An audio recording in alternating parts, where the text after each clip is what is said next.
কোথায় রে কোথায় রে কোথায় রে কোথায় রে কোথায় রে কোথায় রে ভাই আটকে গেছিস এক জায়গায়, কোথায় যাচ্ছিস? আটকে যাইনি বন্ধুরা, আজকে চলে এসেছি মেদিনীপুরে। মেদিনীপুরে এসেছি কিসের জন্য? আজকে এসেছি বন্ধুরা বিয়ে বাড়ি, ধামাকা বিয়ে বাড়ি। বন্ধুরা অবাক হয়ে যাবেন, বিয়ে তাড়াতাড়ি চলুন, সাজানো দেখে বুঝতে পেরে গেছেন তখন কি অবস্থা। তাড়াতাড়ি চলুন। কোথায় রে কোথায় রে কোথায় রে কোথায় রে কোথায় রে কোথায় রে মেন গেটটা কোথায় রে, মেন গেটটা কোথায় রে কোথায় রে, এই তো দেখতে পেয়ে গেছি মেন গেট বন্ধুরা, পেয়ে গেছি। কোথায় রে কোথায় রে কোথায় রে কোথায় রে কোথায় রে। আরে দাদা কি হলো, আটকে দিলেন কেন? নিমন্ত্রণ কি আছে? হ্যাঁ নেমন্তন্ন আছে তো। এই ড্রেস পরে নিমন্ত্রণ? এই যা, বিনা নেমন্তন্ন খেতে খেতে ঘর থেকে ভুলেই চলে এসেছি যে হাফ প্যান্ট পরে চলে এসেছি। আজকে তো ইনভিটেশন পেয়ে এসেছি। দাঁড়ান দাদা, 1 মিনিট দাঁড়ান, খালি দেখে নিন, একটা ম্যাজিক দেখে নিন। এইবারে ঠিক আছে দাদা, জাস্ট পাওয়ারটা দেখে নিন। কি অবস্থা দেখুন বন্ধুরা, বিয়ের সিজন শুরু। আর সত্যি কথা বলতে আপনাদেরকে এই উইদাউট ইনভিটেশনে বিয়ে বাড়ি দেখাতে দেখাতে নিজের তো মান সম্মান একদম জলে চলে আছে। কারণ বলছি, হাওড়া থেকে মেদিনীপুর চলে গেছিলাম হাফ প্যান্ট পরে, তারপরে যাই হোক করে ম্যানেজ করে নেওয়ার পর কিন্তু একদম সেজে গুজে ঢুকে পড়েছিলাম বিয়ে বাড়িতে। তারপরে ফুল টুল দিয়ে আপ্যায়ন করলো কিন্তু। আর এটা কিন্তু ছিল একটা ডাক্তারের বিয়ে বন্ধুরা। গিয়ে দেখি নাকি এত সুন্দরভাবে সাজিয়েছে, আর বর বউয়ের সঙ্গে তো দেখা করে নিলাম, কিন্তু ওইসব দেখে কি আর পেট ভরে আর মন ভরে? মন হয়তো ভরতে পারে কিন্তু পেট তো ভরবে না। তাই জন্য প্রথমেই চলে গেছিলাম স্টার্টার কাউন্টারে। স্টার্টার কাউন্টারে দেখি বেশি কোনো স্টার্টারের আইটেম করেনি গো। প্রথমেই নিয়ে নিয়েছিলাম টিক্কা কাবাবটা, 2 পিস নিয়েছিলাম, সাথে দিয়েছিল গ্রিন চাটনি। সত্যি কথা বলতে একদম ময়েস চিকেন, বেশ ঝাল ঝাল লাগছিল আর একটা আজওয়াইনের ফ্লেভার লাগছিল। তারপর নিয়ে নিয়েছিলাম ক্রিস্পি চিলি বেবিকর্ন বন্ধুরা। এইটাই কিন্তু সব থেকে বাজে জিনিস, কারণ এটা খেতে এত ভালো লাগে, এটা দিয়েই পেট ভর্তি হয়ে যায়। আর সাথে নিয়েছিলাম মিনি জিলিপি, ডেজার্টের আইটেম। প্রথমেই খেয়ে নিয়েছিলাম স্টার্টার কাউন্টার থেকে। সত্যি কথা ক্রিস্পি জিলিপি আর ক্রিস্পি বেবিকর্নটা মারাত্মক লাগছিল। তারপর হালকা করে একটু তন্দুরি চাও মেরে দিয়েছিলাম, এছাড়া ফুচকা ছিল, আমি ওইসবে আর যাইনি। আর আজকে যে ক্যাটারিং এর তরফ থেকে গিয়েছিলাম সেটা হচ্ছে নিউ প্রত্যাশা guest house garden and resort. প্রথমেই চলে এলো একদম মেন কোর্সে যে কটা আইটেম ছিল। প্রথমে দিল একটু স্যালাড, তারপর দিল ভেটকি মাছের কাটলেট, এখানে দিল পোলাও, একটা মশলা কুলচা, সাথে দিয়েছিল চিকেন দো পেঁয়াজা আর পনির টিক্কা।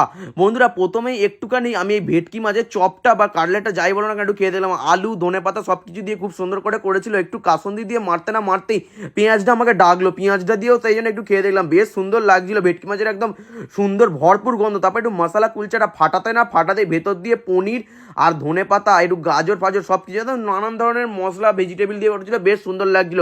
একটুখানি পনিরের আইটেম দিয়ে সত্যি বলছি বিয়ে বাড়িতে গিয়ে ভেজ আইটেম খেতে একদমই ইচ্ছা করে না, কিন্তু পনিরটা বানিয়েছিল খাসা।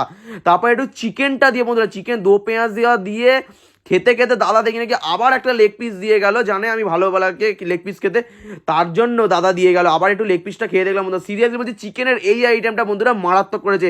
আর বন্ধুরা জীবনে এই রকম একটা বিয়ে বাড়ি দেখলাম যেখানে মেন কোর্সে চিকেন মটন দুটোই রয়েছে। তারপরে একটু বাসন্তী পোলাওটা খেয়ে দেখলাম, এটা কিন্তু আমার মোটামুটি লেগেছিল। কেন বলছি, এতে একটু গোলাপ জল কেওড়া জলের ফ্লেভারটা একটু বেশি লাগলো, কিন্তু একদম হালকা করেছিল।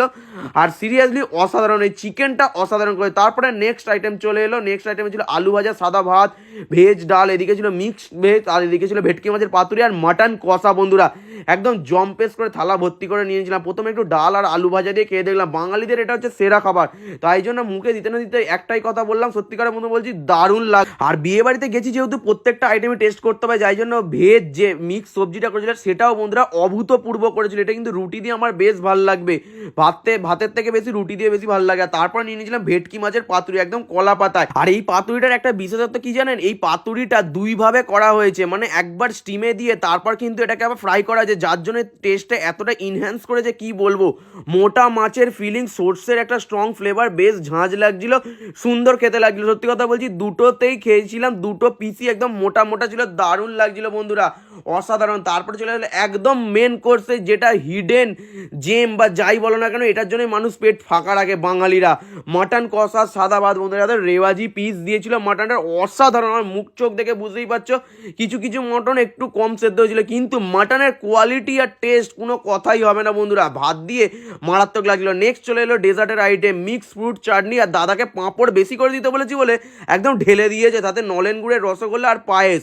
প্রথমেই একটু চাটনিটা দিয়ে খেয়ে দেখলাম পাঁপড়টা বন্ধুরা, বেশ পাকা, নানান ধরনের ফলের একটা গন্ধ যাচ্ছিলো, বেশ সুন্দর লাগছিল। আর পায়েসটা হালকা মিষ্টি, একদম অসাধারণ, অনেকটা টানা যাবে, কিন্তু পায়েস রাত্রিবেলা বেশি খেলে কিন্তু বন্ধুরা মানে একটু প্রবলেম হয়ে যেতে পারে রাতে। তারপরে সেই চিপেই যাচ্ছি বেরিয়ে যাচ্ছে, চিপেই যাচ্ছি বেরিয়ে যাচ্ছে, চোখ ফোক দেখতে পাচ্ছি ও চিপে চিপে। বন্ধুরা এই রসগোল্লাটা খেয়ে কিন্তু আজকের ভিডিওটা শেষ করছি। ভিডিওটা কীরকম লাগলো অবশ্যই কিন্তু কমেন্ট করতে ভুলো না। আর নেক্সট এর ভিডিও আরও আসতে চলেছে। আর পেটে হাত বোলাতে বন্ধুরা ঘর যেতে হচ্ছে, কি অবস্থা দেখুন।